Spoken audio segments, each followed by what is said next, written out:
बौद्ध कालीन के समय में वैशाली के ऋज्यसंग की इतिहास प्रसिद्ध लिच्छवी राजनीत्य थी।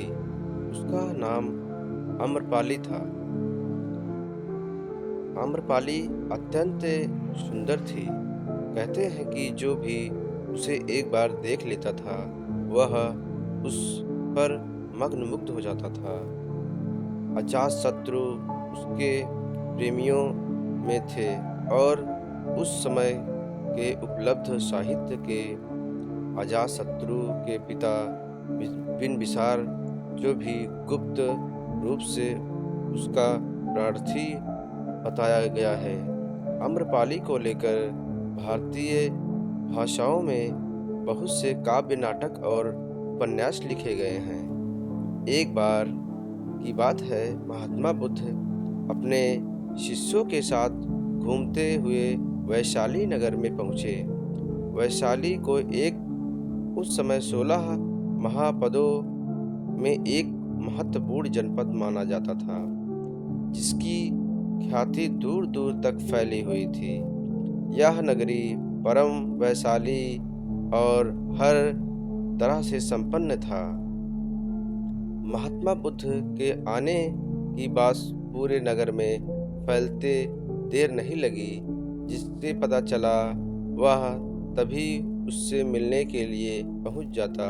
उसके बाद उपदेश सुनकर वे भाग्यशाली समझता।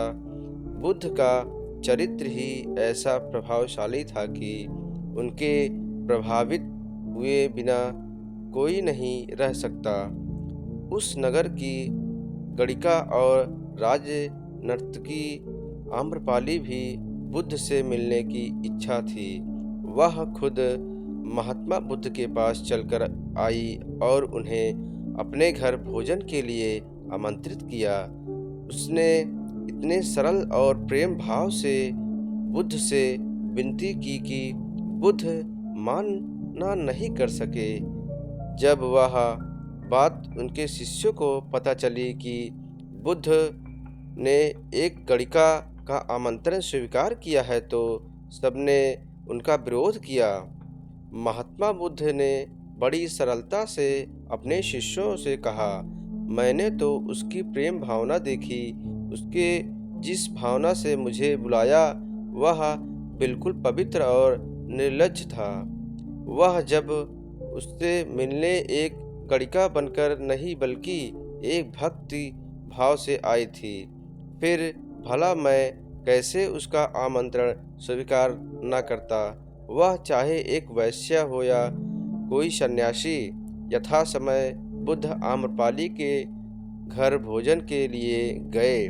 वह पहले से ही भोजन की सारी व्यवस्था करके भगवान बुद्ध के आने का राह देख रही थी। मन में यह विचार भी आ रहा था कि बुद्ध अपनी बात से मुकर न गए। इतने बड़े सन्यासी भला क्यों एक वैश्य के बुलाने पर उनके घर भोजन करेंगे। परंतु जैसे ही आम्रपाली ने बुद्ध को अपने घर आते देखा, उनकी प्रसन्नता का ठिकाना न रहा। वह दौड़कर दरवाजे पर गई और उनका स्वागत किया। खुद अपने हाथों से भोजन परोसा और अपनी अभाव भगत की।